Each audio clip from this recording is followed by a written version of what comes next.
You're dialed in to the Pullcast, the voice of pulling in the West. Here's your hosts, Kenny and Goose. That's right, ladies and gentlemen. We are back in the studio. My feet are back on Utah soil. It's good to have you back. It's been a while. I know. I missed you terribly. What a deal. And to be honest with you, this is the show that almost wasn't. Of course, you're listening to a very special, and there will probably be more of them down the road because I can't possibly wrap this trip into one story, but very special Kentucky Invitational version of it. And if you're listening on Pulling Radio Network, on the app, tune in either way. But I just got word from the boss man, Ray, up in upstate New York. He is live feeding this on the Pulling Radio Network Facebook page, and there will be some action shots on there. Thanks to Anna Galloway for providing those on Facebook. So if you're watching, I guess you're listening and looking on Facebook, you can see some pictures and stuff like that, and they're not choreographed, so he's just going to be scrolling some action shots through there so you get a little something better to look at than me while you're listening to me. So anyway, yes, this show, it's not going to be a results show. It's not going to be a necessarily statistics or anything like that. I couldn't wait to get home, get in the studio, and kind of recap the weekend from my perspective. So I'm going to be telling some stories, some things that happened, and kind of based around my experience, because I know that Dave Fultz and The Godfather, they did their prediction show, and obviously Jesse. Jesse's going to be covering on the Kentucky Pulling News as well.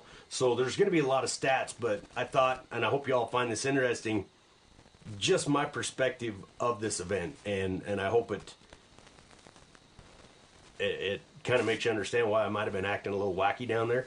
Or they might have been thinking I was a little crazy, but I'm going to start the story at the end, and then we'll go to the beginning of the story, because this show almost wasn't. I was pretty much ready to give up.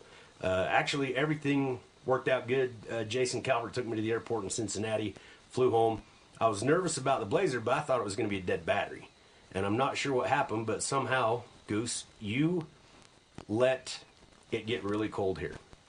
And not bad.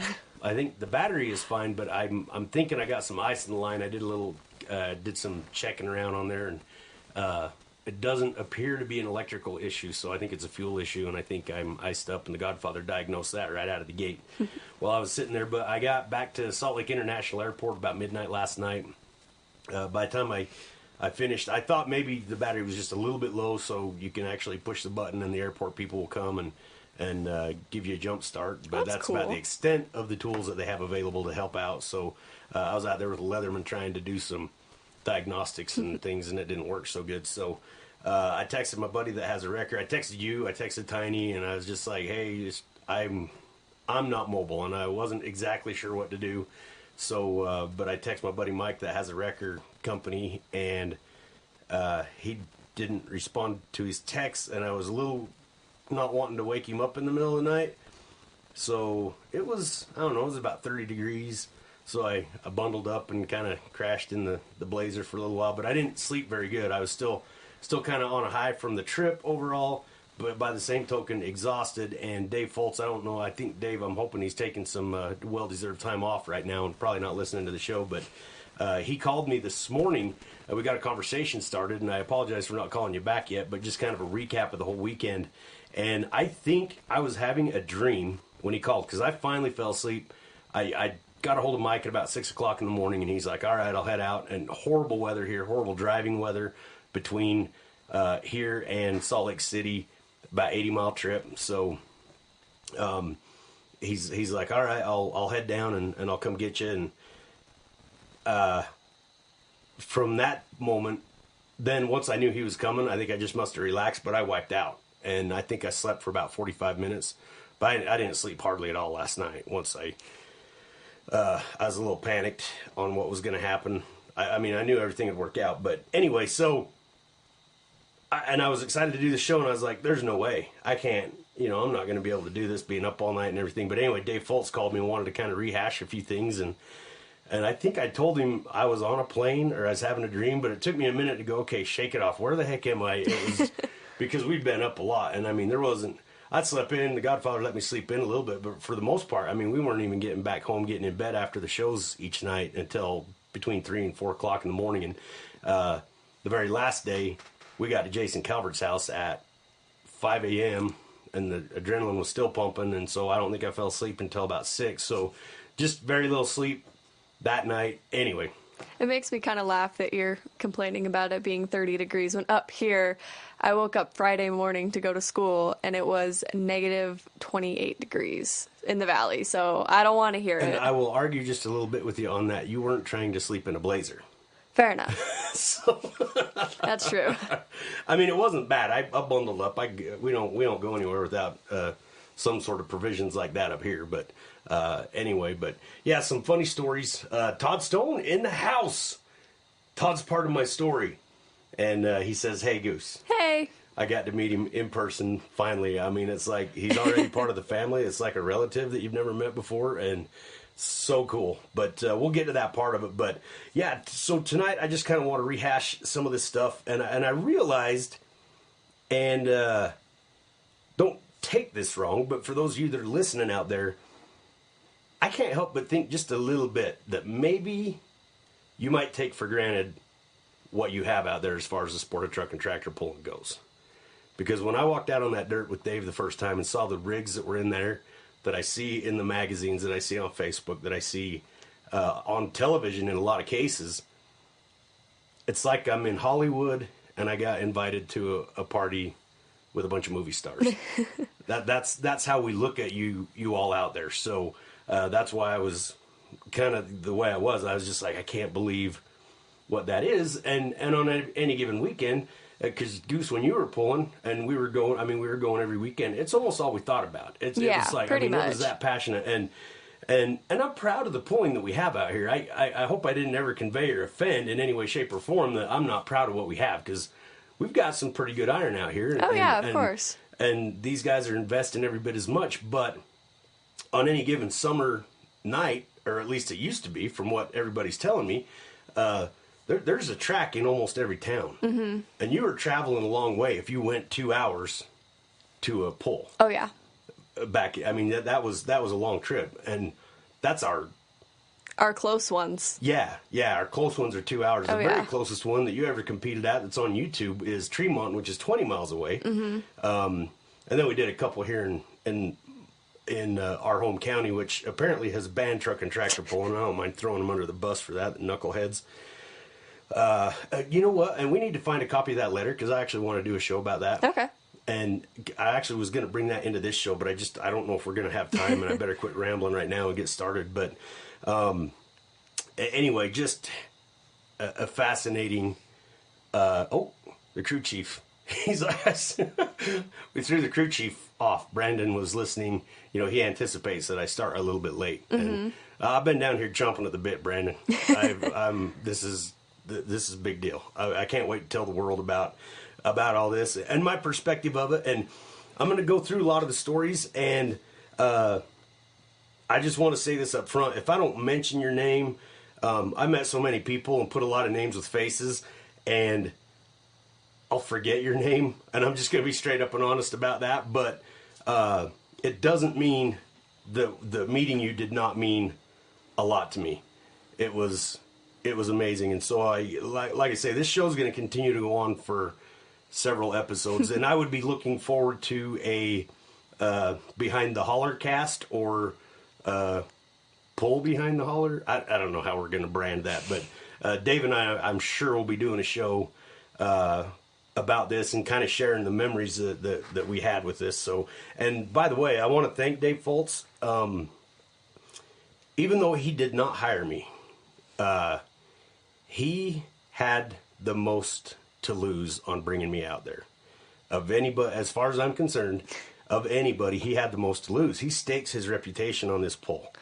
We've heard it. It's his World Series. It's his Super Bowl. It's his farm show. this is where Dave Fultz shines. This is his reputation, and he had the most to lose. And at any time, he could have told Brandon and Eddie, "No, I don't want that guy out here," and he didn't. And he took care of all the accommodations to make sure I had a place to stay, and got picked up. I got spoiled flat rotten out there, and we're going to go into that a little bit. But anyway, I just above everybody else, and there's a lot of very, very, very incredible people that I'm going to be thanking tonight, but number one is Dave Fultz, because he did. I mean, yeah. Anyway, so we'll continue on, but just kind of going over the story of how let's see, Ray wants to call it the Behind the Holler Cast. Awesome. Sounds good. And those of you that are listening over on Facebook, you can do double duty. You just open up another window, go over to pullingradionetwork.com. If you're new to the show, I think the total now is up to 130, and another one just popped up. Every about 3 to 4 minutes, I'm getting a new friend request from somebody that I met out there, or somebody that was at the event, and that is cool. That's way cool. That is really cool. So part of it, the one thing that when Brandon asked Dave to get a hold of me about this, or the TNT Motorsports guys, they're kind of like, who's the guy on that ad and stuff like that. Maybe he could be our color guy, that sort of thing. And Dave called me, and I mean, huge honor the fact that he called, but we've got a lot of things going on. And well, for one thing, my taxes are going to be a nightmare this year. But I almost let it slip between my fingers, and I was just like, man, logistically, I don't know how I'm going to pull this off, because the Snowmobile Hill Climb season's starting and all this other stuff, and I almost let it go, and I'm so glad I didn't. And throughout the night, you will hear me say, don't let those chances go by, even if you have to put yourself in a little bit of a bind to get it done.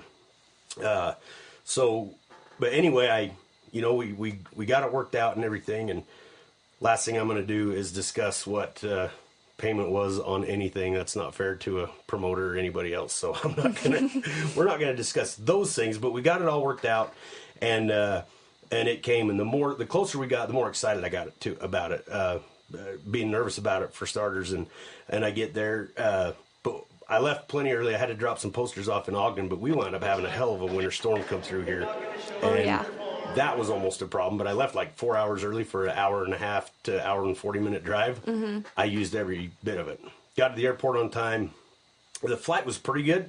Dave and I discussed that. He made a joke. He's like, "How was flying Fultz?" Because he helped with all that stuff too, and that was... We'll just say, I don't know if I'm going to fly out there on that airline again. The flight itself was fine, but... You want to talk about delays? I don't think those guys get anywhere on time. So maybe it's Pullcast flights, Brandon. I don't know. But anyway, I fly out there, and I'm texting Dave every stop and everything like that, letting him know where I'm at. And I finally get out there, and we get on the ground. And as soon as the wheels touched the ground out there, I don't know what happened, but something changed in me, and all of a sudden the adrenaline started pumping. I was totally scared to death about what these folks are going to think of me, and I'm on hollowed ground as far as I'm concerned. Mm-hmm. And out here, I'm comfortable. I mean, I'm proud of the shows that we put on, but we put on a little bit of a different show. Not as much as I thought. Oh, really? A lot of similarities. Yeah, I was very, very, very comfortable out there working with TNT Motorsports, and they're a cut above. I mean, they're doing a fantastic job out there. Anyway, I get down there, and they text me, and they're like, we're at the baggage claim, and I'm like, perfect. So we get over there, and of course they're sitting in these massage chairs, and they didn't want to get up to shake my hands until the ride was over. So, but we didn't shake hands. We hugged. Dave Fultz, Jason Calvert, two awesome guys. We hop in the truck, get loaded up, and they're like, you want to go eat? And we went to eat at that one place that you really do go for the wings. Hooters. Oh. That went over my head completely. But we went to eat there, and I told them, they're like, where do you want to go? And I'm like, you know what, guys, I really don't care. I actually am a picky eater, but I'm like, whatever you guys want, I'm sure I'll like it too. And I said, but there's two places I want to eat that we don't have out here. Mm-hmm. And Dave's like, well, I know what one of them is, because I always talk about it. Mm-hmm. And So is it like a Utah thing, not having them? no, it's just they haven't kind of got this far out here. One of them has. One of them is in Las Vegas. But Okay. but anyway, Fultz knew right out of the gate. He's like, Waffle House. And I'm like, yeah, I got to get me some smothered and covered hash browns and the whole 9 yards. And so, but they're like, well, what's the other one? And they started naming off all these fancy places. And I'm like, White Castle. Oh, yeah. And they're like, ew. So, yeah, that's right, Ray. Hooters, we actually have quite the, Irish pulling team. Sweet. Yeah, you better get to work on that, right? Yeah. But I've, like, neglected thought that we Facebook. disappeared off the face of the earth with our Yeah. schedule. But, anyway, yeah, they're not as fond of it out there as I am.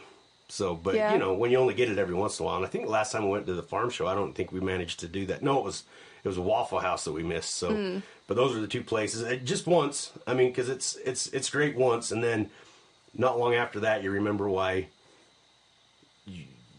people don't go there all the time. So, I forget. Are we talking about White Castle or Hooters now? oh, sorry, we're back on White Castle and Okay. Waffle House. Oh, actually. okay. So we've moved on from that. Yeah, and the funny part about it is you don't have to have a whole lot of teeth to work at Waffle House. I've learned that. Oh. So anyway, just throwing that out there. But so then I went and stayed at Jason's house that night. Well, actually that night I went and took a tour of Berlin. I got to see where Dave's house is, where his shop is with the hot rods. I got to meet the Worm, his show truck, in person. And I got a tour, and Dave, you got to love this guy with the sponsors, because obviously Polar Air, big sponsor of the Behind the Holler show and the entire Pulling Radio Network. And he made it a very good point. He unveils in the compressor room, he opens the door, and with this grand gesture, he's like, and here is my Polar Air compressor. So I got to see that live. I actually got to touch it. And then, sorry, I'm a terrible storyteller. You'd think I'd be much better at this stuff, but I got a bunch of notes in front of me, and again, I know we're not going to get very far into this. We're already at 20 after, but got to see all that stuff, and then I went and stayed with Jason Calvert, who I met 3 years ago at the farm show, I believe it was the last year that we went with the Four Horsemen broadcast. So I guess that was just 2 years ago, but got to go stay at the bachelor pad with him. And then I went to Calvert Racing Engines with him the next day, showed me around there. Took me on a tour of Maysville, Kentucky, which is actually where Dave grew up. Dave and Jason both grew up there. Didn't know each other until their adult life, but cool stuff. And I don't know if I didn't even get around to this is cool. We saved it for the show. We didn't even mean to. I started to tell you. Yeah, this is all new to me. Yeah. Well, guess who grew up in Maysville, Kentucky? Who? Let me see if I can give you a clue. And what? I'm not good at guessing Fantastic games. Mr. Fox is your clue. I want to say George Clooney. Yes. I guessed something right. He did. That's cool. And Jason and Dave both know people that went to high school with him and everything like that. Said he's the biggest geek. Couldn't get a date to save his life. That's hilarious. Yeah, he turned the tables, didn't he? What a jerk. But that's so cool, though. Yeah. I find it funny that, like, all of these movies that he's been in, and that's the movie that probably no one knows about that that clicked for me. He did a lot of voiceover work for those kind of things. He's quite a voice actor. Oh, yeah. So. Yeah, for sure. He's kind of a pleasant to listen to. Fan of him. Probably my all-time favorite George Clooney movie is Oh Brother, Where Art Thou? Oh yeah, that's got to be a close second for me because my heart's kind of with the Wes Anderson stuff. But oh yeah, definitely. Those wide shots. Yeah, I love those. Anyway, we're getting off topic here, but the thing that I didn't get pictures of, and I can probably talk Jason and Dave into getting some for you, is the flood wall that I started to tell you about back in I think they said 36 or 37. Maysville was flooded by the Ohio River. And, I mean, all the first story of all the buildings in town and everything like that, that's how high the water rose. Crazy. So they built this huge flood wall to help maintain limit the flooding and stuff like that. But it's big and concrete, but they've done murals on it, all of it. That's so cool. And it's got some really cool murals, and I kept I love, that speaks to my heart, stuff like that. Yeah, and I know you would like that. And we're going to get you out there because... Can we please? Well, I talk about how much I love where we live, and I love our mountains Of and everything. course. And I was showing everybody pictures of, this is a view out my front door, this is a view out my back door, and I'm a little cocky about that, but being around that area, that's one that I could live. Because there's at least mountains, and they offered me vehicles and everything else. And I'm like, folks, without a big mountain in the distance that I can get a reference on, I will get lost out here. I had no idea north, south, east, west. In fact, I've been going to get a map. I got to pull it up on Google Earth and just look at everywhere that I went, and so I can get an orientation. Oh, yeah. Because we went different directions when I went to the Godfather's house and when I went to Dave's house. Couldn't tell the difference. I'm lost. I don't even know which way we went. I saw the interstate signs, but as far as having a bearing on it, nothing. When I went out to Iowa forever ago, I'm just like, which way is up? Right, exactly. Yeah, we get bad lost without our mountains, and so I was like, yeah, I appreciate it, but I'll go around the block and get lost. I won't be able to find my way. But and of course. That was the other interesting thing that I noticed, too, is the way that the roads and stuff like that are set up. Yeah. A lot of those are old roads. I believe they call them, they're based on some of the corduroy roads where they'd use logs and things like that as a base, and they'd drive wagons on them and stuff. And they were that way until, in a lot of cases, even into mostly in the 30s and 40s and stuff like that, but all the way up into the 50s. But we live in an area where Brigham Young gridded everything. Even if it was a farm road that went on for 10 miles, it intersected at a 90-degree angle almost all the time. It's like you give us something that's not a 90-degree angle and we get confused. Yeah, like, exactly. Being a learning driver, I can definitely... Yep. When he was planning all of these areas out here, so everything's in a grid and a numbered system. Very rarely, in the older historical districts of the towns out here, will you run across a named street that doesn't at least have an accompanying number. Right. So that's why we get lost when we go in almost any area outside of here that isn't, 100 north, 200 north, 300 north. Right. You know what direction you're going. It's a number, so you know to what direction you're going. How far away you are from, Right. And as a deputy sheriff, I can't tell you how many times that we would get a lot of commercial drivers from anywhere else in the world, and they couldn't understand that grid system. They're like, there's no names on the streets. How am I supposed to find? I'm like, how do you understand how does a name tell you where you need to go? 3, yeah, exactly. 4. So, anyway, it's, it's, that part was kind of crazy when Dave was taking us on these roads. And I was like, I'm glad to see the roads are windy. They weren't just out straight and flat, and they were over hill, over dale, which was going really good. And I didn't ever say anything while I was riding with Dave, but I was in the back seat and it was full of wings. And I was just about to say, "Kate, ease up, Dave. I'm going to put some new decorations in your Duramax." I know how you feel. But all the intersections, I mean, they would converge like forks.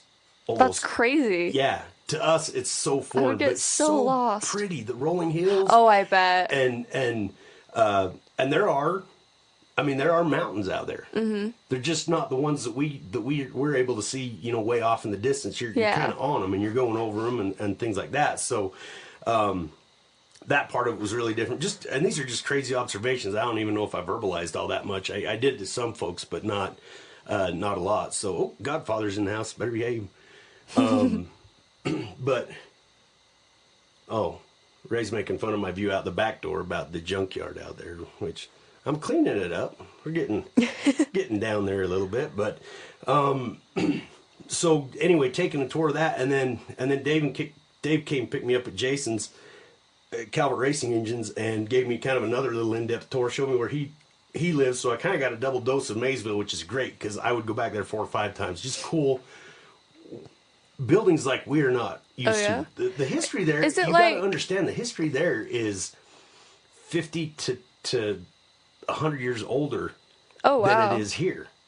And that was the other thing that crazy. They're like, well, what do you want to see? And I'm like, guys, I know this is going to be weird, but take me to a cemetery. Right? So cool. They took me through a couple there, but we passed so many on the roads and stuff that you could just tell so much older than anything we've got I adore, like, not in a creepy way, but I adore cemeteries. No, I love the history and the peaceful resting, not like the spooky. Right. Yeah. And the monuments here would blow you away. I mean, some of them are That's so cool. Because like that one in Logan, like, took my breath away. Right. And yeah, well, these are full of them.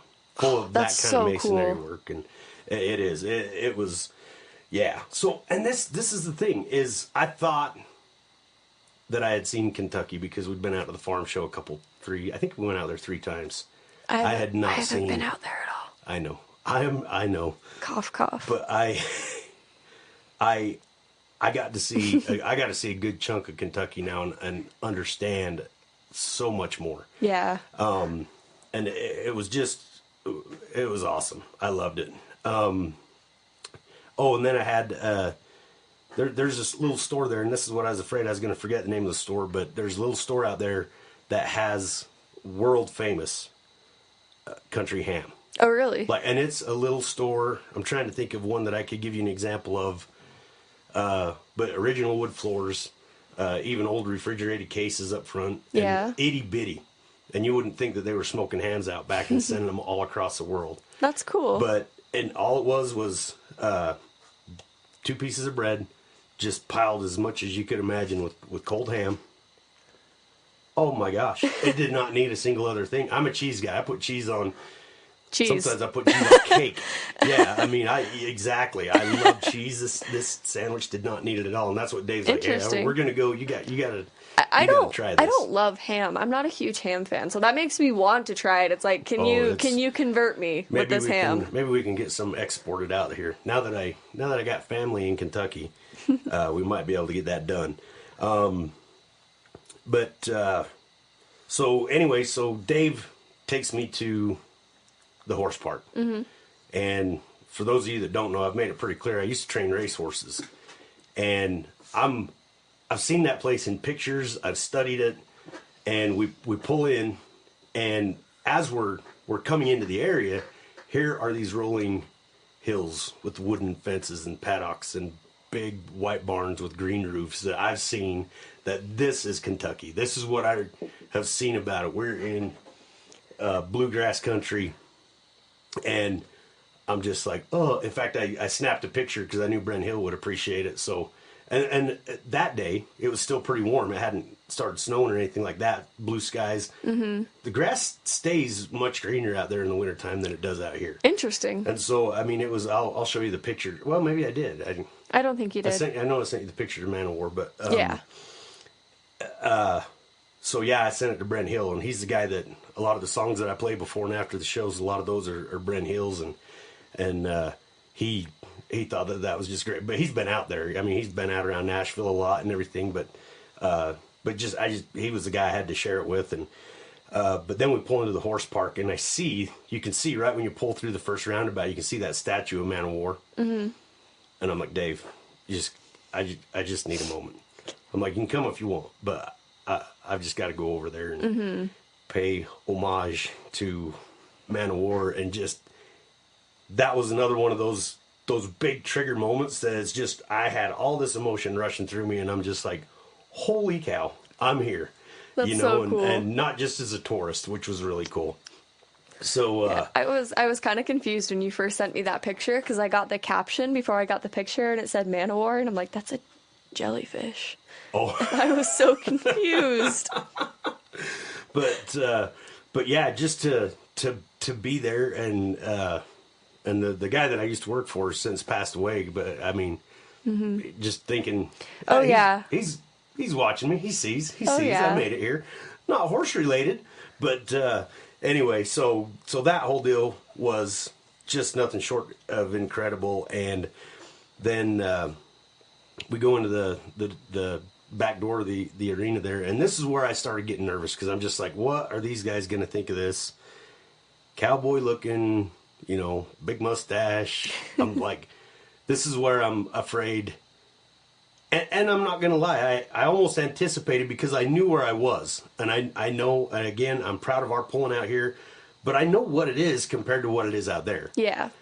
And so many people knew exactly who I was before I even got there. That's and I don't so know if cool. it was from listening to the show or anything else, or that David told them, but they were just like, are you ready? You ready for pulling Kentucky style? And not in a conceited way, just in welcome here, welcome to Kentucky. Yeah. And man, it was so cool. And ran into Jared Jones real early on, and it's funny because he hasn't seen me since I was at the farm show last, which was when I was still a deputy. Okay, so you didn't have I didn't have the beard, and he kind of, I'm like, I know Jared, because they introduced me to him. I'm like, well, I know this guy, and he's kind of looks at me funny for a second, and I'm like, I didn't have all this. And then as soon as he heard me start talking, it kicked in and told him to live a little and stuff. And but I wasn't there, I don't know, maybe a solid minute. And I get handed a mason jar. Three of them, actually. One clear, one apple pie, and one blueberry. And I was on my best behavior, but it isn't the kind that you buy that's got the fancy labels and stuff in the stores now. This is the real deal. Oh, yeah. And so that has to be the ultimate trust, friendship, welcome to Kentucky care package that there possibly could be. And standing in a group of guys, we don't have that history here. Right. Of that kind of stuff. It is. It's a historical thing. It's in the family. There's stories behind it. There's the legends behind it. Absolutely. And so and we're going, and I'm feeling more and more welcome, but everybody was just so nice and just so none of which, and I didn't expect that people were going to be, we're going to show this boy who's boss, that I didn't really anticipate that, but I almost felt like maybe because of where I come from and who I am, and here I am at this big event, that I might get looked down at just a little bit. And I'm here to tell you right now, there was none of that. Everybody was so welcoming and so friendly. And I mean, I put it in my post. I met people that as soon as we shook hands, I'm like, this guy's my friend forever. Aww. Or girl, or, whoever it was. And, but one guy, and I gotta throw this out to him, Floyd Shingleton, he just came up to me. He's like, "You're from Utah, huh?" And of course, what do we get anytime you meet somebody from out of state and they say, "Well, where do you live?" And how close is that to what city? That's what they ask you all the time. Salt Lake? Yeah. Okay. and Floyd's like, "Where do you live from Ogden?" And I'm like, "You know where Ogden is?" And he goes, "Oh, I come out there hunting all the time. He'd hunt up at Desert Land Livestock in Eggleston all the time." And which is another one of my stomping grounds. I've announced so many rodeos up there and stuff. Mm-hmm. And so, all of a sudden we get this conversation going. And the funny thing about Floyd, he's a Vietnam veteran, Marine Corps. Tractor's name is Semper Fi. But he, everybody that would come by, he's like, "Don't talk to him." Like, "Don't talk to him." I'm like, "Floyd, I can't talk to anybody but you." He goes, that'd be a good bet. just talk to me. But him and his son Kevin are, and I'm not holding him to this, but everybody told me that he's like, if he's acting like he's going to come out, but they might bring a handful of limited light super stock tractors, which is the class that I was really excited to see because it's growing really quick. There's a lot of popularity with it. That was a class that I was really excited to get out there and see what it was all about. And I'm impressed. And I'm hoping that it'll catch fire if I can get a handful of those guys to come out here and do Gillette. And then if we can get them lined up on Gillette, Riverton, and Worland, that'll be awesome. And Slim's probably listening right now. But Slim, this is what I'm willing to do for you, buddy. Okay, since we've been talking, 5 new friend requests. This is awesome. Where'd they go, though? Amazing. That is so cool. And that's what I'm saying, is these are people that, I may or may not have even shaken hands with them or anything like that, but that it's just instant family out there. You're part of, you're accepted into that culture, and it's like, you love pulling, we love pulling, we love you. That's what it is. Yeah. And it was just so cool.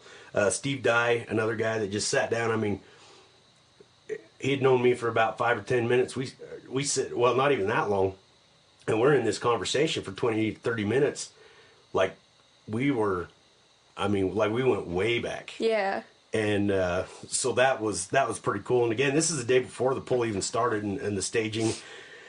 And then, of course, another big emotional part was walking in and seeing the sled the Live a Little sled that we ran out here on the West Coast. I didn't know that. Oh yeah, it lives out there. That's so cool. Bo is operating it out there. They're in the process of purchasing it. So cool story. We both get to make payments on it. Nice. Because we're still paying on the lease and everything like that. So, but yeah. So those of you that are listening right now, who I am is Live a Little Productions, and that livealittleproductions.com.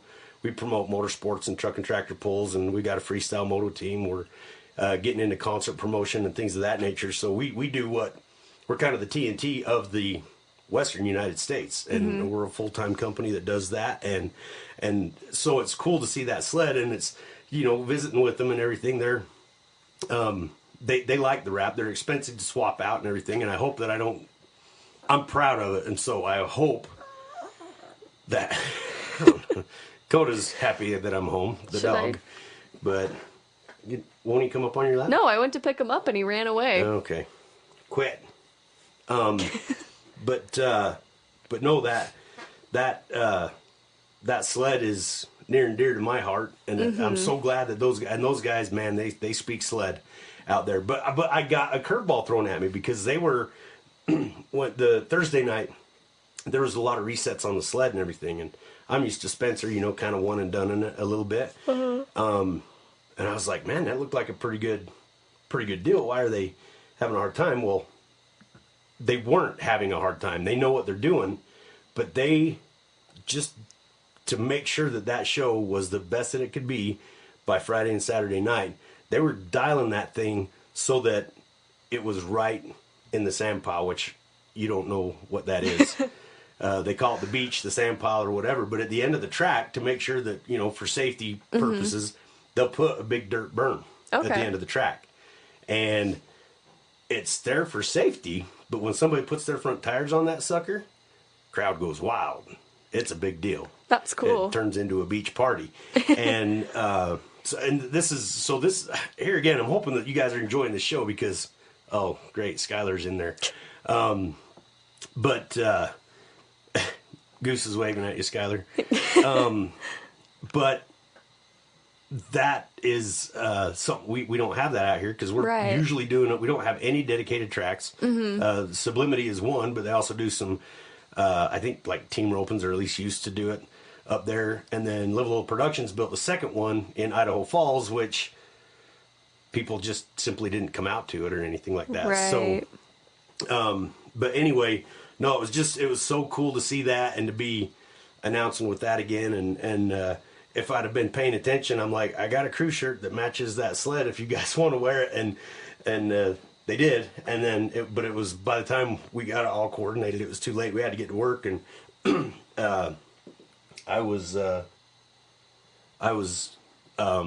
didn't have time to run out to the car and grab it out of my suitcase. And I didn't dare send the Godfather out there. He was running around harder than the rest of us. He put in more hours that weekend, I think, than any of us did. Of course, now I'm going to start drying out. How are we on time? Got about 20 minutes.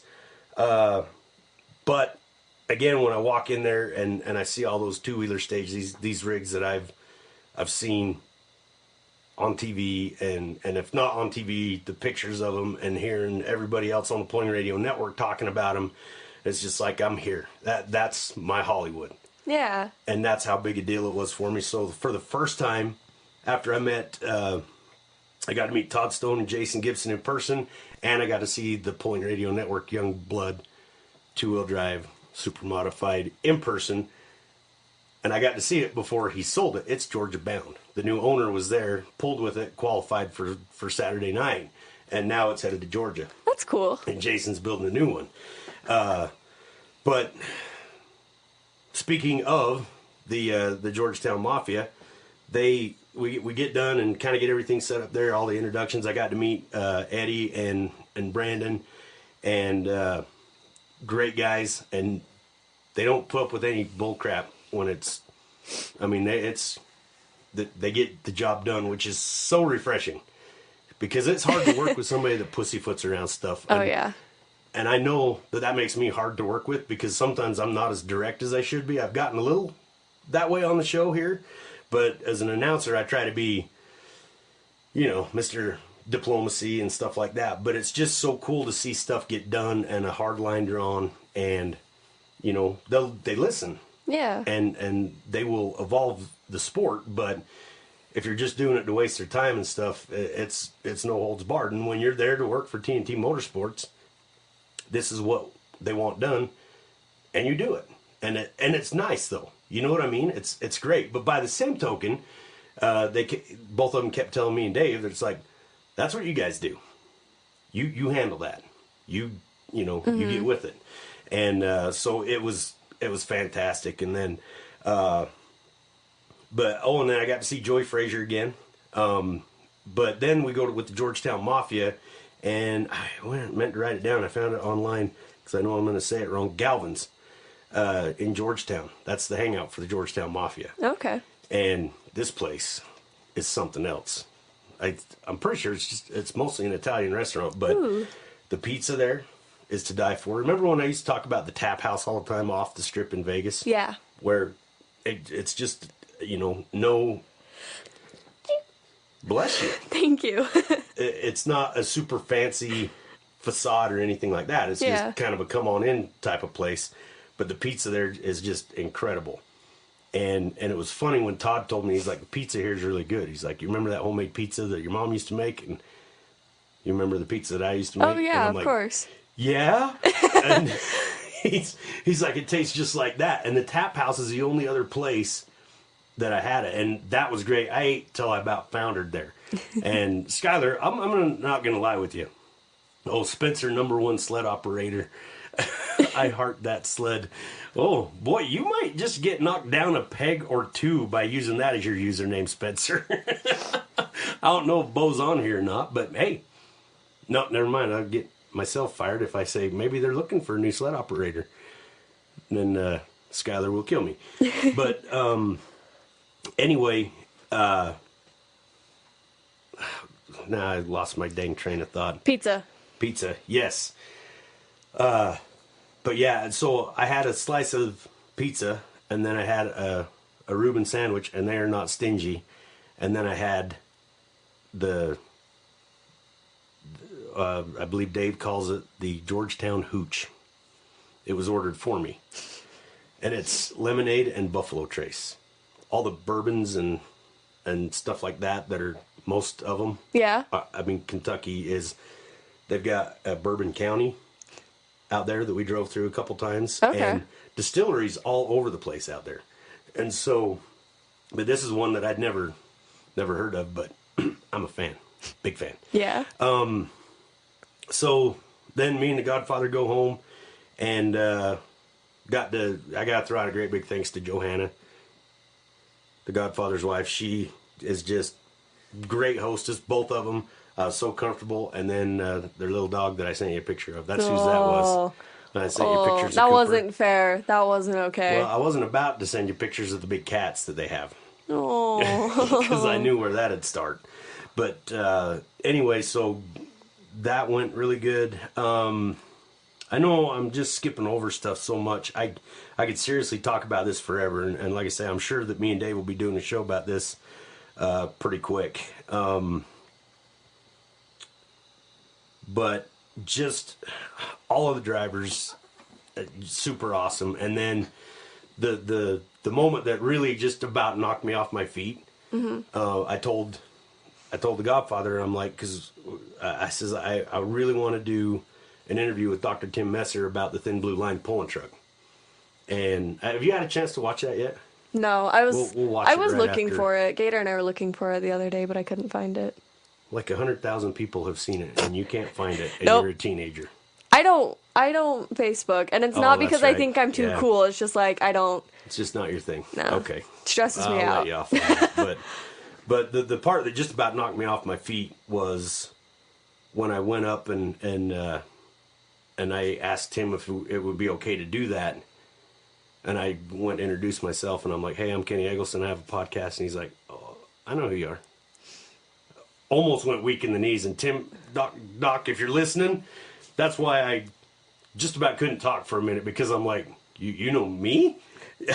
So that was a big, and that's how I look up to you guys. all of you out there in Kentucky, in the Midwest, and Indiana, Ohio, all the states that were represented there, Tennessee. That's how we see you guys. And again, we're proud of our pulling out here. I'm not trying to knock any of our people down by any stretch of the imagination, but you're the ones that we look up to. In virtually every class. Oh, yeah. We're like, well, back east, a little different story. Midwest, that's, you're the ones that we base what we're doing after. And so many cool things. And the sponsors that got on board, the main sponsors, obviously Broadbeck Seed, those guys, super cool. And supporting TNT Motorsports like they do. And it is truly support. And we got looking at their website, and I'm terrible at sales. In fact, it's been taken away from me with Little Productions. That's not necessarily my department. I promote our brand as much as I can and anywhere I can. But I am not a salesperson. But I'll tell you what, Broadbeck has got it figured out, and it's not a gimmick, though. It's being part of your operation. They're not just trying to be your seed salesperson. They've got the skills to get higher yields and understand the geographic area and what your soil type is. And soil, we got to talk about the dirt in Alltech. Don't let me forget. Okay. And so, but anyway, it's just you look at their website and everything else. It's like we're not just here to sell you seeds. We're here for everybody to be successful. And so I love the message that those guys have. And when you meet the individual folks everywhere from the general manager to the sales people, you see that is, honest to God, the truth. That is what they're there for. They're there to help. They're not just throwing you a sales pitch. They're not just hiding behind this, oh, we're part of your family. Yeah. Because it's the same deal out there. That's what... And maybe it's just everybody out and it's there. Like, because I didn't meet anybody that I didn't like instantly. Right. It's not like, buy our stuff because we want you to. It's like, here, I'm going to use what I have to genuinely help you because I care about you as a person. Right. Exactly. And it was so cool. And then Martin's Peterbilt, those guys are the same thing. I've always wanted one of these ball caps that I'm wearing right now. I know. You looked so happy when you put it on. You just like... It's so light and but it's high quality. It's a trucker hat. It's got a good fit to it. It's so cool. It looks awesome. You pull it off well. Thank you. Thank you very much. Oh, I'm glad you brought. We're going to cover that at the end of this show. And I know we have like 10 minutes left. You guys don't listen to anybody else's show because you're over there. We do. We get sidetracked, so we don't have to listen to nobody else's show. By God, you'll listen to this one. Apparently, the big topic of the weekend with the Pulling Radio Network was my freaking pants, Ray. Skylar, I'm going to go ahead and let you two duke this out. Wasn't Skylar the one that made you buy them? It was Skylar's fault. Skylar started it. Unfortunately, they are super comfortable. I think you look nice in them. It's not like you're wearing skinny jeans. It could be worse. But even Dion with Red Hot Supply gets into it. And they take a picture of some girls behind and go, oh, Kenny Eggleston's been sighted at Goryville, which is the other big pool that was going on at the exact same time in Illinois. So, yeah. But you know what? Jealous people say hurtful things. Oh, yeah. Not everybody can pull those off. There you go. So, anyway. Todd's telling you that they took care. And they did. Everybody out there spoiled me rotten. Good. And I've got to get out there and spend more time. I have to make sure that you're taken care of when I'm not around. Exactly. But I'm going to take them out there and just show you what that hospitality is all about, though. You need to go out there with me. Oh, yeah. I want to so bad. Especially, it's been, so stormy here. I just, can't go anywhere, so I'm starting to get cabin fever. And I'm just like, I want to travel so bad. So that was the funny part, is where I wake up... I think it was Thursday. It was morning, Thursday. Wasn't it? Yep. Yeah, and I walk into the living room. The Godfather's up, and he's like, "Well, they closed the schools," and I look out, is the window behind him, and I'm like, "Why?" Because was it that morning that they just delayed yours for a couple hours? No. So Wednesday they delayed school for 2 hours. With a Because of a foot and a half of snow. Because a foot and a half, So and they then it just wanted snowed to even plow more, the so there roads. was a good, like, I would dare say, in some of the thicker places, 3 feet by Thursday, and then it got to negative 28 on Friday. And Yeah. so I, like, had 2 days off because of weather, and then school was delayed for 2 Yeah. hours for one day. But I because of, giggled like, because I snapped More than 2 feet of snow. Yeah. So I snapped a picture of the grass poking up through the snow in the Godfather's backyard and It sent wasn't to an Goose, inch. and I'm like, It was not even an inch. "Eh, It's just mine like, is probably an inch. you But- can see the grass. It doesn't count. It doesn't deserve measuring. But anyway, it's fun. But I'm here to tell you right now because many of you have heard me say this on the show, but I am more comfortable here at 10 below than I am out there next to the Ohio River at 30 or 40 above. Oh, yeah? Oh, it goes right to your bones. I bet. It Is just it because the cuts air's through so, you like, a wet knife. and stuff? Yeah. Okay. Yeah. Well, and then there's, whenever you got a river, which I think, who was I with? I think I was with the Godfather, and we go over what we call a river out here. We go over, and I asked the Godfather, I'm like, is that a river or is that a creek? And he goes, that's a creek, and he told me the name of the creek. Mm-hmm. And I'm like, that's bigger than most of our rivers. Oh, yeah. Like, I'm pretty sure our creeks around here are, like, the size, like, the Well, that's width what of they your, would like, call a forearm. ditch. Yeah, what we call a creek, they call probably a ditch or a wash or I don't know what the proper terminology is for it, but yeah. So, but the Ohio River, I mean, is I'm trying to think of what lake to compare it to for you. Wider than Tony Grove. Yeah. Probably not quite as wide. Well, in places it'd be wider than Bear Lake. Okay. And you almost can't see the other side of Bear Lake. Yeah, but it depends most on of the where places you're we at. were at, you could see the other bank of it. And, Right. And stuff. But That's crazy. but That's there's so always cool. there's always kind of a breeze coming up off that because the water and the temperature and everything like that has an effect and when that breeze hits you, it's like super duper refrigerated air. And I think wind chills out there are probably much more drastic than they are here. Oh, I bet. And their snow is significantly different. Oh. Because how ours is typically light and fluffy. Not today, because we've been getting rain all day. And in fact, it's scary outside. It knocked out the internet. I didn't think I was going to be able to do a show. Because it's just wet and heavy and It is. thick. It's wet and heavy. And then because of all that moisture in the air, the roads ice up a lot more. So Oh, yeah. This morning, I was walking out to my car in my driveway, and my driveway is super steep. And it was just like my entire driveway was a sheet of ice, and I'm the low man on the totem pole, so I have to park at the bottom of the driveway. And I just kind of like braced myself and like controlled slided down to my car. Yeah. Because we've got ice skating rinks everywhere because we've got a nice snow base, and now it's saturated with water. It And then soaks it it's up like cold. a sponge instead of melting it and running it off. Yeah. So, yeah, but out there, I'm definitely not. It is. I think when they close the schools for purposes like that, I think it's pretty valid. Oh, yeah. But it was funny because before I headed out, Dave calls me. I can't remember what day it was last week that we got I think we got about 10 inches of snow, and he's like, "What are you doing?" I was like, "Oh, I just finished snow blowing the driveway," and he's like, "Oh, how much snow did you get?" I'm like, "Well, okay, let me say it right. How much snow did y'all get?" I'm really surprised that I'm not talking like that because I know I picked up on it quite a bit. Oh, yeah. When I was think visiting some family in Georgia, you picked it up. Oh, yeah. Yeah. So, but anyway, I told Dave, I'm like, yeah, we got probably about 10 inches or so, and he's like, 10 inches?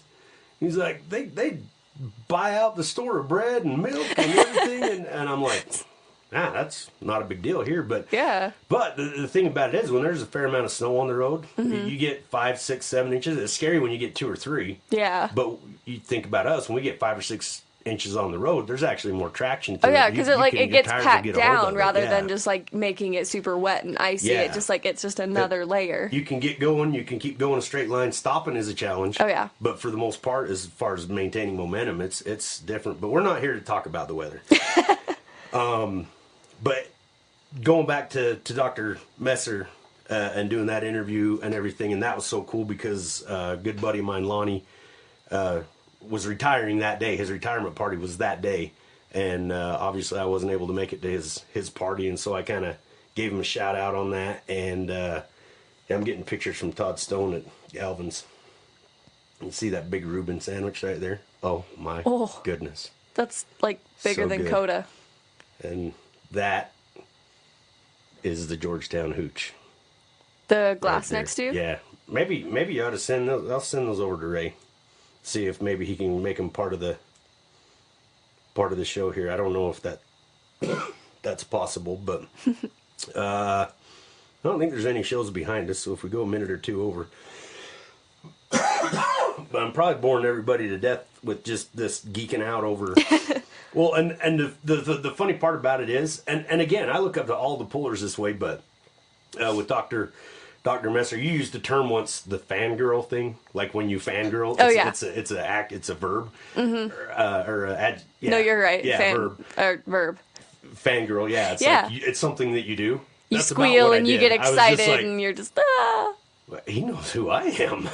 You know what I mean? And it was so cool. And he was, and I grabbed him right at the wrong time, of course, because I got it all lined up. And then we got, you can't walk 10 feet without stopping and visiting with somebody, especially with a big show like that. There's always something to do. And there we go. I got it happening. Oh, my sandwich isn't in that picture. I'm proud of that sandwich. I want another one. I'm going to have them ship me one out here. I'll send those over to Ray. Maybe he can put those up. Oh, yeah, Skylar and Spencer, while you're on here. That picture of me that you might be seeing on Facebook, if you decide to watch it over there or watch the replay of it, that was the meeting that you guys decided to have. And I'm sitting there staring at that sandwich like, I really want to eat that sandwich. I really want to talk to Jason and Todd and Matt. And you keep talking. You guys won't shut up. Anyway. So I just called him out. There you go. Oh, whoops. I just sent them to you. I just forwarded them to you, Ray, if that'll work. Okay. Todd says he can do it. So, probably means send me a sandwich. Would you be a dear? And go get another one? Yeah. Okay. I'm drinking Mountain Dew tonight, make lots of noise for a second. That's all right. You'll be all right. In fact, I'll turn your mic down. Just remind me to turn it back up when you come back. Okay. But yeah, it was just, and however many people, and Todd, I know you guys will point everybody out to where they can listen to this thing, but it was, and if I was acting weird, that's why. But I do want to go into a little bit of what one of our shows are out here, and I don't want to. I don't know what we kind of when I got involved in pulling. You got to understand, I went into it cold barrel shot with Skylar and those guys. Basically, they got told by my sponsor that they were sponsoring the pull. They wanted to. I'm going to do a Mountain Dew sidetrack thing right here. There we go. Make them proud, those idiots making fun of my pants. You started it, Ray. I'm gonna try this now. That looked fun. Okay, go for it. Not bad. You're not allowed to be on the sidetrack show, though, just so you know. Okay. I'll explain it later. But anyway, where was I going with that? I was talking about conveying stuff. Oh yeah, I wanted to go over kind of what when I got into pulling, and I'm thinking, gosh, we're looking at like almost 6 or 7 years ago now. I'd come over from rodeo, and at a rodeo, almost everybody's been to a rodeo. But we start off with, you got music going before the show. Mm-hmm. And then as you get closer to the beginning of the show, the music gets a little bit more intense. Yeah, and then you have your hot song. And... Yeah, then you have a hot song, and then... I know all this. yeah, exactly. But no, you can kind of help me describe and everything. So just understand that at Kentucky Invitational, that we played a couple songs beforehand, not much anything. No music throughout the whole show. But before, and again, I don't want to sound conceited or anything, but before I came along, that was one of the things that impressed Skylar, and he continued to hire me to do truck and tractor pulls, is I did. I didn't know that you didn't I'm like, well, how do you do an event without music? Right. You know? At the So rodeos, is it a rodeo you have a thing? different song for every guy Yeah. that steps up to the plate. And it was interesting talking to Joey Frazier, who obviously is one of the younger ones coming into this. Mm-hmm. When we talked to him about it, he's like, oh, man, that'd be awesome. But even on Facebook, there was one guy that was chiming in on the live feed going, you guys shut up. I want to hear the motors. And that's what, I mean, they want to hear them. Yeah, from idling, from backing up. That's what they want to hear. And I mean, I get it. Yeah. There must have been somebody because do you remember when I was announcing it was another Monster Jam guy. It's not Scott. What's his name? Freddie? Yeah. Yeah, Freddie. Yeah. Somebody went up to the concession stand and says, will you tell those guys to shut up a minute because we're accustomed to fast-paced, if nothing's going on, that we grab everybody's attention. Avoiding dead air and right. And as far as, backing up to the sled, if I've already done a bio on that person, if I've already described the class, which is another thing that I have to take all of the fans by the hand and go, this is a class, this is how much they weigh, this is how big the motor can be, this is what defines the class. Yeah. You have to reteach it every single time because I think it's because it's not as well known around here. Well, that's exactly what I'm saying. And that's what the fans in the stands, even though I've probably seen more than 1,000 rigs go down the track and announced it and did commentary on it, those fans out there, probably a 12-year-old sitting in the grandstands at the Kentucky Invitational, has already forgotten more about pulling than I'm ever going to know. Yeah. Because that's what I always make a joke that pulling back there is like soccer out here. Yeah. I mean, you can't throw a rock without hitting a soccer field. Why? Why is that? Yeah. More pulling tracks, less cotton picking soccer fields. Exactly. For crying out loud. What are we trying to teach our kids? I know. I got forced into playing soccer and I hated it. I wish I would have been forced into youth pulling and stuff earlier in my life. Exactly. Well, and you know what, Ray? You bring up a good point. And I really wish you wouldn't use WWE. You know how I feel about professional wrestling. But I wish you wouldn't use that as an example of what I do at a truck pull because and just like the Godfather says, they would flat run you out here if you did that. But and this is the thing, and I know I told a bunch of you that are already listening but we will ask the crowd at the beginning of the show, who of you are here at your very first truck and tractor pull? Yeah. And depending on the area we're in, no less, never, in the most like Tremont, which is probably as far as a crowd that draws a lot of people. Yeah. They have a lot of pulling fans. It's a big pull. The area, they a lot of guys over there that only pull once a year. They'll bring their stock pickups out, or even some of them even have modifieds that they just use once a year at that pull. And they'll wrench on them and they typically the hottest class you're going to get there is like a super stock. I use that term loosely as far as the super stock goes, but that is, or they'll have a stock truck that still meets the stock criteria, but they've made some modifications on to pull. But no less than 1/4 of the audience will indicate that they're at their very first truck and tractor pull. And that's probably the most true pulling fan base that we have. It is in that particular area. As far as I'm trying to think, the ones, there's a couple other areas like Idaho Falls area, the Rigby pull that we do. They're a pretty educated audience. So I mean, but even then, about 1/4 of the people will indicate, and we even go as far as, now I'm giving away my trade secrets here, but we will go as far as having somebody watch our Facebook page and say, hey, if you have a question about something, let us know and we'll answer it for you. Yeah. That's what we have to do to build that pulling fan base, is to make sure that they understand the competition and understand all the intricacies, because I think we all know that somebody watching a pull is, if you don't understand it, it's a very boring sport. Oh yeah. But if you don't understand the thought process, the weight setup, the tire pressure, it could be a boring sport. And you just think that people are going out there, hooking onto the sled and putting the hammer down instead of understanding that they're walking it out, or understanding in a two-wheeler the delicate balance of how high that front end comes up before the tires unload.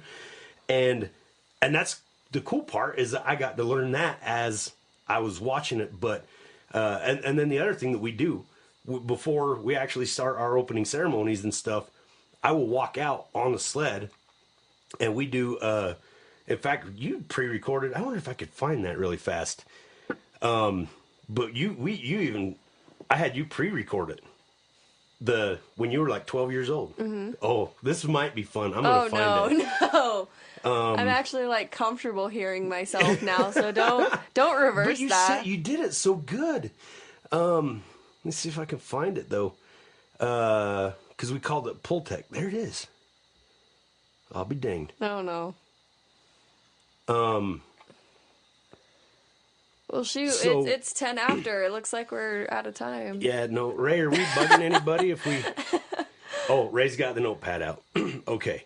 So, Ray's just stealing my trade secrets. But this is what we actually, at one point when it was, I think it was Weekend on the Edge that we heard the Edge Pulling Series that we did this. I'm gonna go ahead and play it. I don't know. I haven't heard it for a long time, so I don't know what the levels are. But this, we have to, I'll basically walk through a Reader's Digest version of this at every show. And so here it goes. Hi, I'm Goose, driver of the Dust Bunny Micro Mini, and you're listening to Pulltech, brought to you by AirDog. The United Truck and Tractor Pulling Sled uses a complex system of gears to move weights up to 50,000 pounds. So at the beginning of each pull, the weight box is located over the sled's rear axles to give an effective weight of the sled plus zero. As the puller travels down the track, but that's something that we would do. We would do that every show, and to this day, we go out there and physically roll the weight box up to try to get people to understand how we're hooking stock trucks and the big modified rigs to the same sled and getting them to understand it. Godfather wanted to hear the whole thing, I think. Okay, I'll go ahead and play it. I'll do it. Because what Godfather's going to do is check my homework, and this is before I ever went to the farm show, so if there's something inaccurate in here, then I'm going to get bad marks by the Godfather. Okay, I'm going to turn it up a little bit. We'll start it over again. Now we're just having fun. Hi, I'm Goose, driver of the Dust Bunny Micro Mini, and you're listening to Pulltech, brought to you by AirDog. The United Truck and Tractor Pulling Sled uses a complex system of gears to move weights up to 50,000 pounds. At the beginning of each pull, the weight box is located over the sled's rear axles to give an effective weight of the sled plus zero. As the puller travels down the track, the box is pushed ahead of the sled's axles, pushing the front end of the sled into the ground, synthetically creating a gain in weight until the puller is no longer able to overcome the resistance. Our sled can create up to 250,000 pounds of synthetic weight or resistance against the puller. The sled can be adjusted in many ways to create the desired pull. Weight can be added or removed from the box. Adding weight on the pan located at the front of the sled can give more starting weight. The box gearing can be changed to move faster or slower, and the starting position of the box can be moved, affecting the distance of travel. The final adjustment is the placement of the trip. This is a switch activated by the box at different increments, causing the pushdown system on the pan to expend the full weight of the sled onto the pulling vehicle. An agritronics measuring system measures the distance as the sled goes down the track and automatically relays that information to a monitor placed inside the announcer's booth. The sled is adjusted for each class. The goal of the adjustment is for the most capable vehicle and driver to achieve a 300-foot or full pull. The first vehicle in each class is considered a test puller, which allows the officials to re-gear the sled if necessary to better match the class. So so we'd play that. Actually, I think we mixed it in with, because I did a bunch of pre-recorded ads that we would play ahead of the show, and that would actually play, I think, because we're playing music like 2 hours before the show, and I think we'd drop that in every 30 minutes just to start giving people a heads up about what to do. And absolutely, Ray, I'll send that to you. It actually I think I got a raw version of it that we can probably enhance a little bit more, because that was pretty much in my recording infancy right there, but we can get it up there a little bit louder. So. Okay, Godfather just said we could keep going with the show, is what he said. He says we don't have to quit. I'm totally fine with that. I was just putting off. Well, it wasn't that bad. It was cute. I got to be careful, because let me tell you about me and the Godfather. Let's see, what was it? well, every morning we'd go. He made sure that I got my Waffle House in, and he made sure I got my White Castle in. He made sure that he took care of those. But I think it was the White Castle night that we sat out in the car. We're in his driveway, and we don't want to wake anybody else up in the house. But I think we were sitting there talking until 4 o'clock in the morning and hearing, man, you all know how we feel about the Godfather. And on behalf of everybody at the Pulling Radio Network, because Godfather, even when you're not around, we're talking about the rubber that you put to the road on getting the word out, getting, out there, showing people what we do as far as getting sponsorships, and you know how to talk to these folks. But to ride around in a car with the Godfather and hear pulling stories and hear the history of pulling from his observations, from his knowledge. I mean, if it was big in pulling and it happened, he was there. And it's just a sight to behold. And we've talked on the phone several times. We talked at Louisville when I met him in person the very first time. But to be able to ride home every night with him, and then even sit in the living room, his living room, and talk, I am so much more knowledgeable, and because of so many things that I didn't even understand. I mean, he was there when the multi-engine thing started. His uncle, pretty much one of the first guys that ever did it, start adding engines, multiple engines on tractors. And so, Hank, I think, is that accurate? Hank, was Hank the first one to ever do that? Godfather? Anyway, anyway, I'll redirect and get back. But anyway, Godfather, we love you, man. Thank you, and thank you for everything. Especially letting me crash at your house. Oh yeah, thank you for taking good care of my dad. But I just kind of describing one of our shows out here. So we gradually do the build up, then we welcome everybody out. We come out of the gate really hard. We're screaming at them right then. It's like, hey, the show's here. Now we're going to get crazy. Oh, yeah. Lots of energy, lots of... Exactly. And lots of loud music. I mean, it's just, intense, right at that cusp of where you can clearly understand what I'm saying over top of it, but we're trying to get folks jazzed up. And this is it, because Ray is the same way. When Ray does the shows in that part of the country, where we're still generating that fan base. We're still creating that. We're still bringing people into it. It's not something that they see that they had, in their town. There's not, Ray's got more dedicated pulling tracks than we do here. Mm-hmm. But the audience out here, they expect a show. Yeah.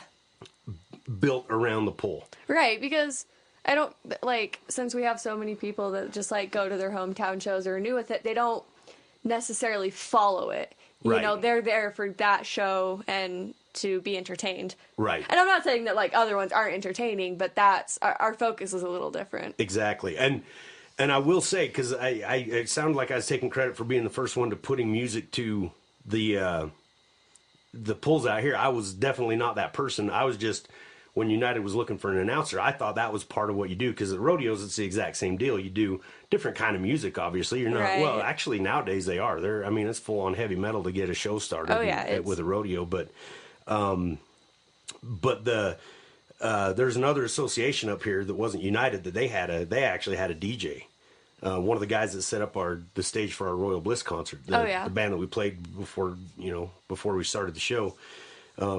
That was Laura Bell Bundy, by the way, Ray. I can send you that song, Kentucky Dirty. I just thought that was fitting, because I got Kentucky Dirty. Got in the dirt in Kentucky is what I mean. Yeah, I gotcha. But yeah, so we build a show, and pretty much all of the trucks have a walk-on song. And it's one that they may have picked. And any pullers out here listening, Godfather Hank was the first one in Kentucky to build a multi-engine tractor. So, which is saying something. And he says, "You're welcome, Goose." But the walk-on music and everything, and these guys, I'm like, I can't make it stick if you keep choosing, because and you know who you are up in Oregon. I think Gish finally settled on one, but I'm not talking about Gish, but every time a popular song comes out, they want to get that one. And I'm like, no, your walk-on song has to have some staying power. So pick one. Let's stick with it. And sometimes I'll pick one, or you're the one that's doing it most of the time. But you'll go, oh, okay, well, it's a red truck. It doesn't really have a name, or it has a name that's the title of a song. Then we go dig into the archives really quick and find the song. Something to kind of connect them, make it relevant. And we got some cool software that as we've built that database, there's a button on the software that Goose can look at and see either the name of the truck or the name of the puller instead of the name of the song, and just know that that's that person's song. So we can put anybody in anybody that can push a button. Actually, nobody does it as good as you. Aww. Because there's a time and a place for it, and there's a balance that has to happen. But anyway, that is what people have come to expect, particularly from a Live a Little show now. I mean, that's what we do, and that's what gets us into fairs, is somebody saying, oh, we went to this pull here, and we put a ton of production, and TNT Motorsports does too. Don't get me wrong. I'm not saying they don't. They do a ton of planning. They analyze. They're writing down, kind of like where Skylar's keeping track of certain things. They've got somebody keeping track of the amount of time spent on everything. Somebody's responsible for keeping track of time of exactly, okay, when did we get through the national anthem and driver introductions? And then they analyze that, and then the next day a change is made to make sure that we get that done, and that is production too. But our production is that, but we also produce a show to generate emotion, and believe it or not, sometimes we have to tell people that just happened, that was cool, it's time to get excited. And it comes from the way I speak to them, the tone of my voice. It comes from what we might do music-wise, or drop a sound effect, or something like that. So this, it was, and I knew that, because the Godfather and I have talked at length, and in fact, between the three of us, Ray and the Godfather, we have talked at length about the production kind of stuff. And if you think that Live a Little is a little extreme, when you're talking about going over to Europe and the Super Bowl that they do over there, that is, I'll bet you there is no less than $30,000 invested into how they open that show. Can we make an effort to go and watch one of those sometimes? Like, I need an excuse to go visit the Super Bowl? Sure, why not? I'll just write a check. I'm sure. I'm sure we could do that. But let's see.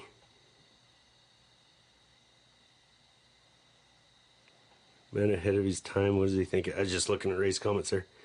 Yes, I asked this part of the season, and what do you want? Then they go change it. That's pretty much how it goes. Yeah, you get something perfected, and then all of a sudden, it's done. But anyway, I didn't finish thanking all the awesome sponsors up there, and a good buddy that I've made. If you're listening anywhere in Kentucky, go talk to Steve with Anderson County Tire.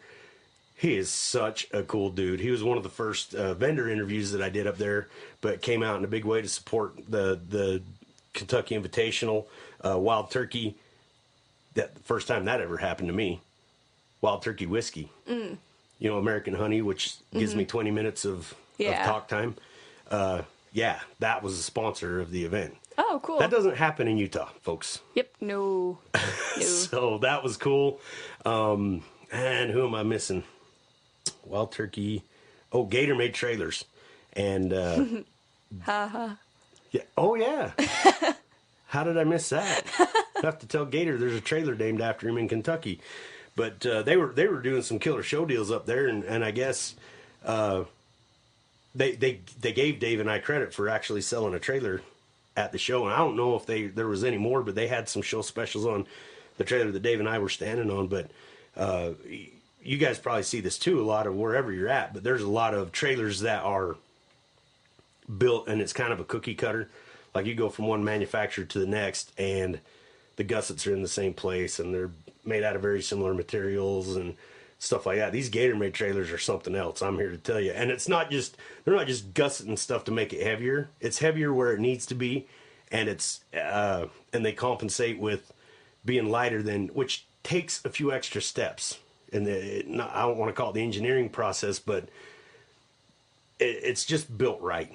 And I looked all over that thing, all the way to the paint. Almost any of these trailer paints, the single stage paints that they put on those trailers, I don't think they expect them to last that long. This stuff it wasn't powder coat, but it was just a thick, heavy duty paint. And me and Dave would be walking on, we'd walk out close to the edge and we'd have a little bit of that dirt on our boots, and that will scratch the snot out of paint. This stuff, I wiped off a boot print and it didn't touch it. I don't know what they're putting on those things, but from the finish and the lighting packages and everything else, those Gator Made trailers are incredible. So once again, I apologize for not. I'm going to get this show on the road. We're doing a lot better with the Pullcast. I cannot tell you how inspired I am right now. But I got to get another computer down here so to quit dropping my commercials. But I do want to thank all the sponsors, which I got to meet, the Polar Air guys. Yeah. It was so cool. And Bad Boy Blasters. And Bad Boy Blasters is one of the cool things that if you're looking at a sandblaster, let me tell you something that we kind of got on the inside track on. Bad Boy now has moved every bit of their products, their parts, everything is all now made in the USA.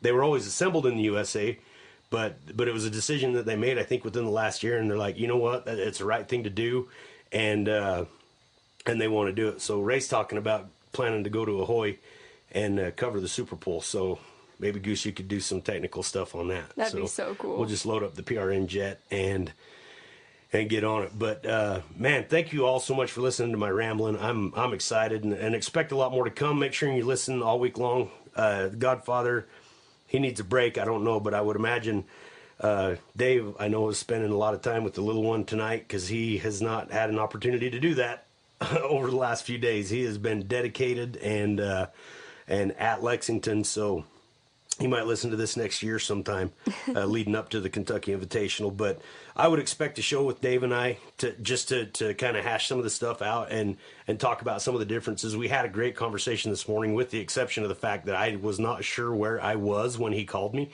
I think, obviously, I'd been on the ground for like 12 hours or something like that, and he calls and he's like, "What are you doing?" And I'm like, "I'm on a plane. I'm just on this airplane." I think I was dreaming that I was actually flying an airplane, like driving it. And he moved past it pretty quick, but I'm like looking around the parking lot going, "Oh man, I'm in my Blazer waiting for a tow truck," is what I'm doing. So anyway, but yeah, I would look for that show. And then Godfather, I don't know what you've got coming up in store, but I do know that you don't think that 1 million people could get you in Ahoy? I don't know. And I saved all those stats for you, Godfather. I wasn't gonna, I'm not gonna put that information out because you have it all, and I know it's grown. So I don't want to do that, but I'll let the Godfather talk about the winners. And you know what? Y'all are winners in my book. So good to meet so many of you up close and personal. And I apologize again that I can't we'd be here all night if I listed everybody, but, again, getting to meet Bubby Race, and Bubby and his dad had a moment when Bubby won the class that I got to witness firsthand, because it's a father-son and they pull against each other and they talk a little smack and stuff. And it's awesome. But, there was a moment right before the trophy presentation when Bubby Race won, and his dad's just like, "Yeah, that's good. That's a good hook, son." He said, I'm proud of you. And it was cool. Yeah. I'm glad I got to witness that.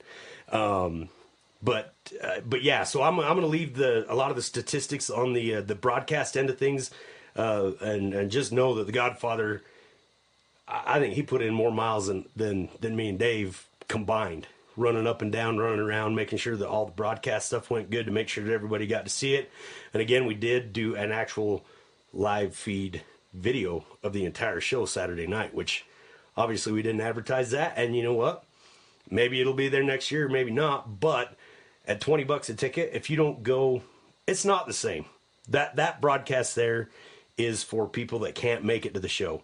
And I want to tell you that if you're close enough to go to a show, put a little money away, do something about going to that show. Because as a promoter myself, we can't continue to do it. There won't be a live feed of it. There won't be a broadcast of it because it's not going to happen if people don't come and see the show live. And the experiences are completely different. It is a different thing to go there, to be able to walk up and see the Hazley apparel, to buy an event t-shirt, to buy an event ball cap, to smell the pretzels, to smell the Papa John's pizza. As I was already telling Maddie, I'm like, they have Papa John's pizza up there. We have to deal with Little Caesars if you can even get a pizza at an event. But obviously Papa John's being based there. But yeah, so as we bring this stuff to you, you know, we're looking to build the fan base. We're looking to, it's not the same experience. You're not, and granted, that's the type of person I am. The only way I will go to a football game, I don't watch football on TV, college, high school, professional, it doesn't matter. But if I'm near a stadium and there's a game there, I'm there. That's the kind of guy I am. Yeah, just for the... I don't like watching stuff on TV, only if it's something that I'm following, like the pulling with the Outlaws, the PPL, and RFD TV. I like watching those, which I don't have any of them anymore, so I'd love to see an internet outlet for those. But the reason we're doing it is for people that can't make it there. But trust me, it'll all go tits up if you're close and can't and don't go buy that ticket and support the promoters. And cool. Austin Wagner is listening. Sweet. Now remember, Godfather, I said earlier, I met so many people. Remind me. He'll remind me. I'm sorry, Austin. Thank you. But I met so many people that I'm trying to remember. And the Godfather's panicking, going, "You idiot!" Heavens to Betsy. Oh, that's right, Austin. So is this Austin from Georgetown? The young man that was educating everybody as they were asking questions about what was going on with the poll? Oh, Austin, you are a lifesaver. I think that's who we're talking about. And yes. So Austin wasn't there. He was in Georgetown. I actually called him out. Now, okay, I'm with us now. As I was going through and looking at names of people that were listening, I was kind of trying to say, hey, we see you. And then I'm like, Austin, you better, it says he reported in from Georgetown. And I'm like, you better be in Georgetown from another state because we're not that far from you. And so I was kind of teasing him a little bit. And then when we saw what he was doing, he was educating. And what is Austin? Is he like 16? Something like that. He's a young man. But anyway, there was so many people watching. I mean, 50 something thousand. Well, at any given time, there was 300 or so watching, but now the number's up to well past 50,000. But people was popping in going, what is this? What is this sport? What is going on here and everything? And Austin was sitting there explaining to everybody. He taught us a trick that he pinned right at the top. People are like, what are we watching? And Austin pinned up to the top that, hey, this is the Kentucky Invitational at the horse park in Kentucky. This is, and like, this is a big deal. And he posted that up at the top. So as soon as people got in there, he pinned it. So they knew That's instantly. Cool. Yeah. That's yeah. Cool. He knew all the tricks. And then, okay, so 15 or 16 years old. Thank you, Austin, buddy. That is a saving grace right there, because just like I went on that whole big thing that you guys probably didn't want to hear, about having to educate fans. Obviously, people tripping across it and they're watching it and they're like, what the heck is this? And Austin was that guy. Any question they had, he was able to tell them exactly what was going on, what they were doing. Because there was people that was actually asking, going, well, is it how fast they pull the sled or how much weight they're pulling? And he was clearing it up and doing it. So thank you so very much, Austin. We appreciate you very much, buddy. That was a big deal. But anyway, so I wasn't calling you out, I promise, on that last deal. But we understand if you can't make it, but by the same token, if there's any means possible for you to come and support these events, buy a ticket, save up a little bit, make a day of it, buy a t-shirt and those kind of things. That's the only way that it's going to go. And the more people come out and support it, the bigger it's going to get and the better the shows are going to be. So please, just because we're providing this service, we want to get you there. We want to put your butt in the seat and really see what it's all about. You feel it in your chest. Oh, yeah. So if you're somebody, you'll eventually listen to this, or maybe even you tripped across the live feed of this and they're like, what the heck are they talking about? Trust me, just come. It's well worth the price of admission, and you're not going to find a better ticket. There's nowhere else ever, anywhere, that you're going to see all those rigs that you saw for a $20 ticket. Oh, yeah. So, anyway. But thank you all for listening very much. Again, I appreciate it. We're going to get back on track with the Pullcast Live. Actually, we're probably got about 3 or 4 more polling shows. We'll always keep you abreast of whatever news we need to get out, whatever words we get out. But going to be bringing Donnie Fagundes back on here pretty quick, talking about the World Ag. Okay, I keep forgetting that is not associated with the World Ag Expo. It happens at the same time as the World Ag Expo, but in Tulare, California, the West. Dadgummit. I believe it's the Budweiser Winter Nationals. I'm going to be in trouble. But we're going to get him on, talk about what he's got lined up for this year. And just like Farm Show time, there are other big pulls going on. Outdoor pull in February. Sorry about that. My computer had something to tell me, and I don't care. But ladies and gentlemen, thank you all so much for listening. My name is Kenny Eggleston. My name is Goose. And may the best of your past be the worst of your future.